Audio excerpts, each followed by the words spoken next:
The Anoka-Ramsey is very solid and strong and has such a good foundation to build from. A golden milestone will take you to Anoka-Ramsey Community College for the school's 50th anniversary celebration. Plus, a project to reconstruct another segment of Foley Boulevard moving forward. We'll have details. But first, we've got to strip this thing down to studs, so it's going to be quite a renovation in here. A new plan to help homeless youth in the community. That tops CTN News this Friday, September 18th, 2015. Thanks for joining us. A transitional housing facility may be coming to Coon Rapids next year. On Thursday night, the Planning Commission recommended approval of use flexibility for a transitional housing facility for Hope for Youth. The proposed site for the project is near Highway 47 in Coon Rapids Boulevard, where the Stage Door Dance Studio once was located. CTN Steve Antis joins us now with more on the plan. Steve? Karen and Steve, the one-level, 10,000 square foot building would be a transitional housing facility. Would have 12 studio apartments, and they would be available for youth ages 18 to 24 who stay from anywhere from 18 to 36 months. Now, Hope for Youth has a purchase agreement on the property subject to City Council approval. In addition to raising money for the project, they've got pledges from a number of vendors who are volunteering to do electrical work and plumbing and a list of other things. Now, Phase 2 and 3 would add 28 additional beds for a total of 40 studio apartments, and with over 200 youth in Anoka County with no parental involvement, the need is real.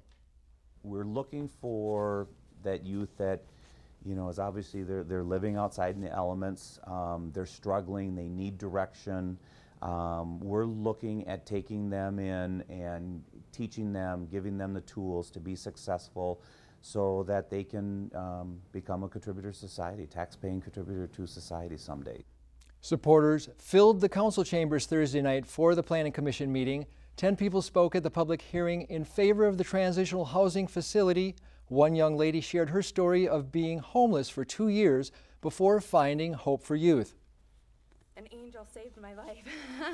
I called so many schools, so many places, and no one returned my phone call except Carrie Shaw. She called me back when I was living in my tent, and she helped me find Hope for Youth, and Hope for Youth has been there since day one.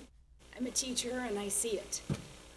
Sorry, but I just can't believe of all the cities in Anoka County, we have a lot of them. You chose us, so thank you. With the approval from the Planning Commission, Hope for Youth will go before the Coon Rapids City Council on Tuesday, October 6th. With Council's approval, construction could start in early December, and they would be open their doors for business as early as next May, or actually they could even be April. But Steve and Karen, it really matters, of course, on the decision of City Council. All right, well, we'll know more next month. Thank you, Steve. Thank you. After months of discussions between the city, county, and local business owners, plans to improve a major roadway in Coon Rapids are moving forward. On Tuesday night, the City Council approved a joint powers agreement with Anoka County for the reconstruction of Foley Boulevard between Egret and Northdale Boulevards.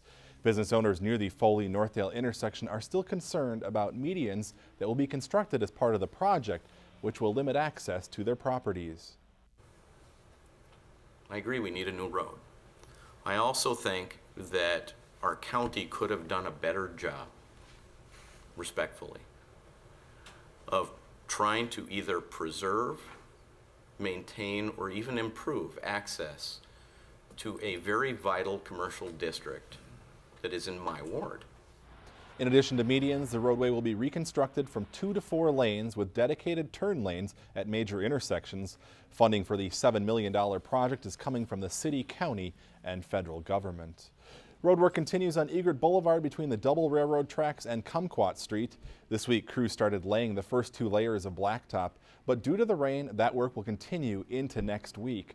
New pedestrian ramps and sidewalks are also being installed. The contractor must wrap up work by the end of the month. Next year, the rest of Egret Boulevard north of Highway 10 will be resurfaced. Most homeowners in Coon Rapids won't see much of a change in the city portion of their property tax bill next year. On Tuesday night, the City Council approved the preliminary tax levy for 2016, which is just shy of $25 million. That's about a 3% increase from this year's tax levy. Thanks to voters, $2.6 million is included in the budget in 2016 for park improvement projects. A part-time recycling position is also being increased to full-time. As for the tax impact for homeowners, the 6 properties tracked by the city will see anywhere from a 1.6% increase to a 6.4% decrease. Former State Representative Jim Abler is planning another run for office. On Wednesday, the 61-year-old Republican from Anoka announced his intentions to run for the District 35 State Senate seat currently occupied by Republican Brandon Peterson. Peterson isn't seeking re-election in 2016. Abler served in the State House for 15 years before his unsuccessful run for U.S. Senate last year. He will formally kick off his campaign at an event in Anoka on October 6th. Well, Anoka-Ramsey Community College reached a major milestone this week, celebrating 50 years in the community. On Thursday, faculty, staff, students, alumni, local politicians, and community members gathered at the Coon Rapids campus to commemorate the school's golden anniversary. The celebration included speeches, food, music, demonstrations, and drawings. The school has gone through 2 name changes and 8 presidents in the past half-century. Current President Kent Hansen says the curriculum and majors offered have changed too, providing more opportunities for students than ever before. They say we use about 10% of our brains as individuals. I'd like to see us leverage our brain power and our collective consciousness to build an even greater institution moving forward. So this is about celebrating our history, but also looking to the future. To hear more about how far the college has come and where it's headed, check out this week's edition of CTN News Spotlight, which is coming up in about 4 minutes. It's homecoming week at Coon Rapids High School, and that means several special events, including the crowning of a new king and queen. Your homecoming queen is Sarah Duffy. That's right, Sarah Duffy was crowned homecoming queen during the coronation in the Fieldhouse Tuesday morning. As for the guys, Tom Cook, who's the son of Mayor Jerry Cook, was crowned homecoming king. The two then took a lap around the Fieldhouse following the crowning ceremony. The annual homecoming coronation is attended by students, family members, and friends. It may have rained on their parade, but it didn't dampen spirits at the annual homecoming parade Wednesday evening. Students involved in various activities at Coon Rapids High School made their way down the parade route along Northdale Boulevard. It's a chance for students to show off their school spirit. Also making a special appearance in the parade, the state champion 12-year-old all-star team from the Coon Rapids Cardinal Little League. Of course, the main event kicks off at 7 o'clock tonight when the Cardinals host the Anoka Tornadoes. You can watch the football game live right here on CTN. It will also be streamed live on our YouTube channel. You'll find a link on our website at ctncoonrapids.com. Coverage of a Cardinal football game from last year has scored CTN another national award.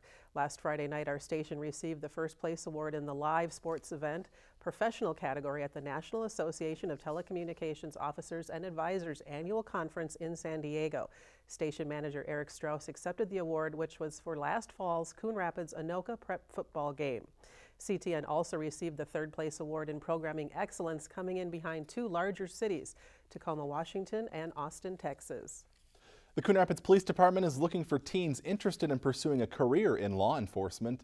This Sunday, the local Police Explorers Post will hold its annual information night at 6 p.m. in the Coon Rapids Civic Center. To join the Explorers program, you must be at least in 9th grade and between the ages of 14 and 20, maintain a C average or better, and pass a criminal background check.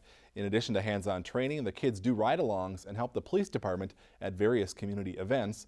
Those under 18 are asked to bring a parent along to learn about the program. The first ever Love My Pet Fair in Coon Rapids turned out to be a big success. Dozens of pets and people attended the pet fair last Saturday at Riverview Park. Now, in addition to resources and vendors, there were several fun activities, including a dog parade, dog paw art, and a pet look-alike contest. Officer Mark McDonough and his canine partner Buddy also did a demonstration for pet lovers. It's a great event. There's a lot of fun vendors here, a lot of free samples for treats and things and fun activities. It's a great family event. There's just a lot of different products. I have 2 Springers at home, so you know they're all about the snacks. So we got a few pet bones and some different varieties of food. We'll be trying them out when we get home. People could also build an emergency pet kit and take a tour of the new Anoka County Pet Disaster Relief Trailer. Organizers hope to make the pet fair an annual event. A lot of fun. I was down there. People had a good time. Yeah. That's going to do it for us today. Thanks for watching. We'll see you again next week. Bye-bye.